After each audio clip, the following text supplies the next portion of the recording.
NewsMax. So we've gotten a lot of feedback from you as we continue to cover this story. It scares a lot of people.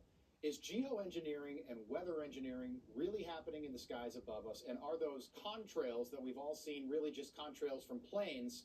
Or are they weather modification or chemtrails?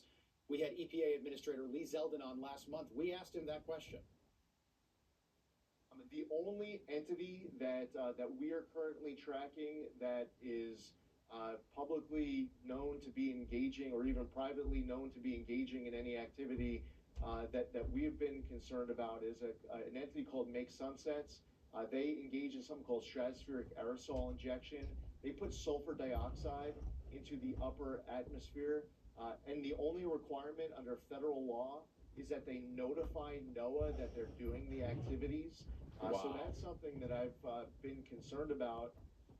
Okay, so joining us now for more is one of the first people to ever blow the whistle on what she says is absolutely happening, and that our own government has been involved for decades, spraying chemicals into the air with no regard for the people those chemicals could be hurting.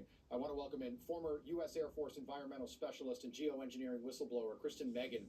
It's great to have you back, Kristen. Appreciate you being here. So you've been talking about this issue for years now. Can you take us through what you say is absolutely happening? Yeah, thanks for having me back. This is absolutely happening, and it's basically now openly admitted, even though you're getting kind of pushback from the EPA, but I don't think it's intentional. What I discovered around starting in 2007, I was working in bioenvironmental engineering in the Air Force. And like I had mentioned previously, I tried to debunk this.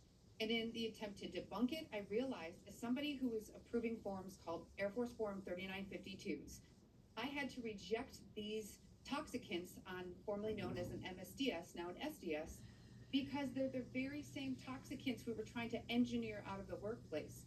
So why would we be procuring more? So lots of soil sampling, air sampling. Once I got threatened, I knew I found something, and it's very much happening. In fact, when I finished my master's around 2015, it was in one of my environmental textbooks that they were doing it. So it's a Really? shock to me that people still think it's not happening. Yes, Yeah. I sold the book, but I wish I still had it.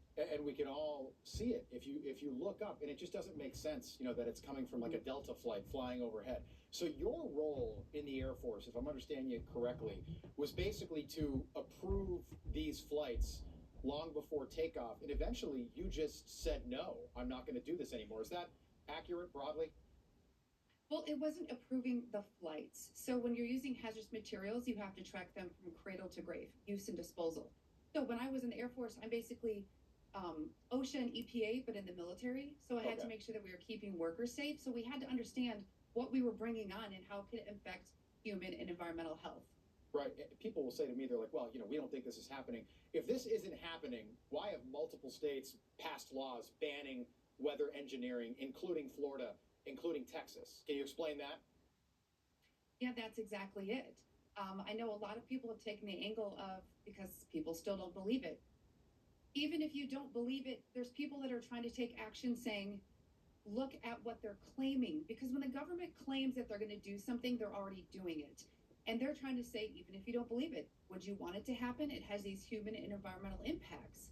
So yes, and there's a lot of those legislators have reached out to myself and Dan Wigington over the past couple of years. So Yes. They have the information and all the government documents that are on geoengineeringwatch.org. Biggest question, in your opinion, why is this being done? And again, it might not be EPA, could be DARPA, could be War Department, could be private companies, but why are they doing this?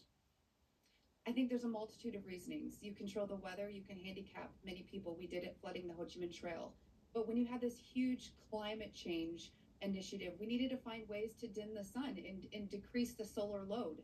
So this is fear-based, and I also think it's financially incentivized through betting on crops and, again, handicapping anyone in war. Yeah, so it kind of takes away the organic from anything organic you're buying, because this is then sprayed into the air, and then gravity brings it down. Eventually, the rain brings it down, and it is all over all of us. What are these crops doing to people? Or I'm sorry, these chemicals doing to people? Well, a lot of them are heavy alkaline metals and salts, and what they do, again, is that synergistic toxicity. You're breathing it in, you have the dermal absorption and an inhalation. And it does depend on relative humidity and different weather patterns. Like I live in Michigan, so we have all seasons in the same day. So Right. the dissipation rates are faster. When you ingest that, it is eating away at your gut health.